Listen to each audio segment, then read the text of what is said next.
spell. My parents promoted a culture of video game love, and I'm a product of that culture. It's kind of been something we've been doing since we were little kids. You know, just to spend time together. The person who drew me to it was my dad. He'd scoop me up and put me in his lap, and he'd have me read his combat logs. Wow, that's certainly my jam. I'm currently Alliance. Alliance. For the whole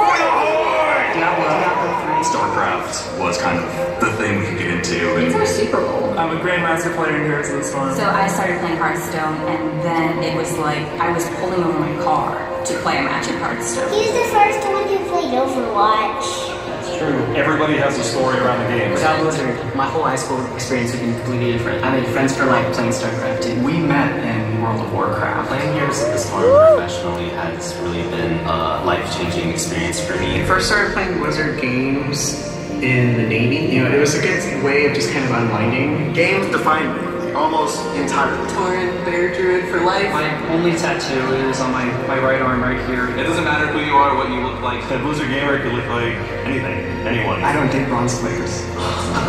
Blizzard is like an open, inclusive, positive, wonderful community. You're playing with millions of other people around the world. I'm from a super small town in Germany called Liminal. My sister and I, since she moved to Italy, we started the tradition of playing Heroes of the Storm in Christmas skins. So I'm playing with my mom. It's kind of like taking a stroll down the beach together, except we're in Overwatch. Your friends are global. Germany, France, Spain. It's obviously a community or even a family. They're there to like connect with you. You know, emotional support if you need it. Our son, who's 7, he's a massive Warcraft fan. He came to BlizzCon last year. He's fully dressed as King Wayne. He was very shy, but when everybody gathered around him, giving him high fives, really got him out of the shell that whole day. We lived in different states, and at night we would get together and kind of crawl through dungeons. Playing Diablo every day, playing Overwatch every day really brought us closer as sisters. My father taught me how to play video games. That was our time, and when I was a teenager, I lost him suddenly. To keep his memory alive, I kept playing video games. It was the only way I could keep him close. These are games that I shared with my wife, and now that I share with my kids. It feels like a family within a family. That's been such an amazing thing to see how many people have learned from games, how many people have connected from games. And when you look at BlizzCon, it even transcends the games themselves. Because it's become the place that I see all of my friends and I share all those experiences. Last BlizzCon, so last year, he proposed to me by the orc statue. The heart symbol on the side.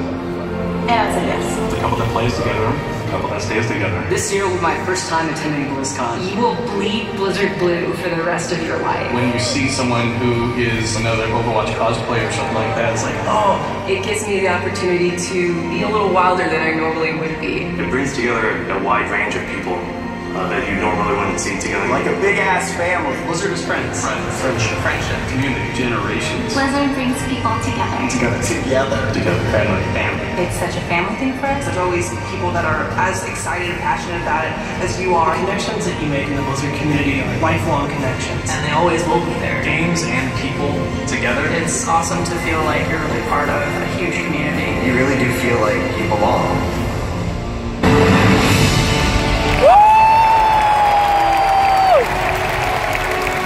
Ladies and gentlemen, please welcome President and CEO of Blizzard Entertainment, Mike Morhaime.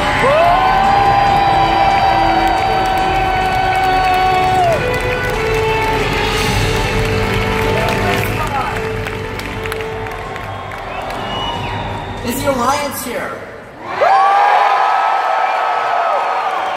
How about the Horde? Terran, Protoss, and Zerg. Adventures in Hearthstone. Heroes of Sanctuary. Heroes of the Storm. How about my Heroes of Overwatch? All of you, welcome to BlizzCon 2017. It feels so good to be back at BlizzCon. Okay, I'm going to keep with tradition and ask, how many of you here are attending BlizzCon for the very first time? And how many of you have been to BlizzCon before? How many of you have been to at least 5 BlizzCons? Yes, I Well, I am grateful to be back. Thank you for being here and choosing to spend the next 2 days with us. I still can't believe it, but this is our 11th BlizzCon. That's right. This one goes to 11. This is our biggest show yet. We have more panels, games, activities, tournaments, and the most attendees of any BlizzCon ever. There are more than 30,000 of you here in Anaheim, and millions more are tuning in from home.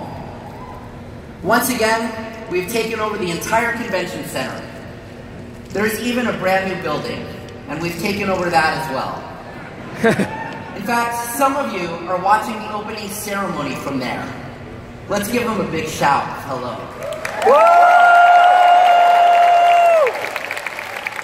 We have some of our new game content there. We also have Hearthstone Esports, the Hearthstone Tavern, and much more over there.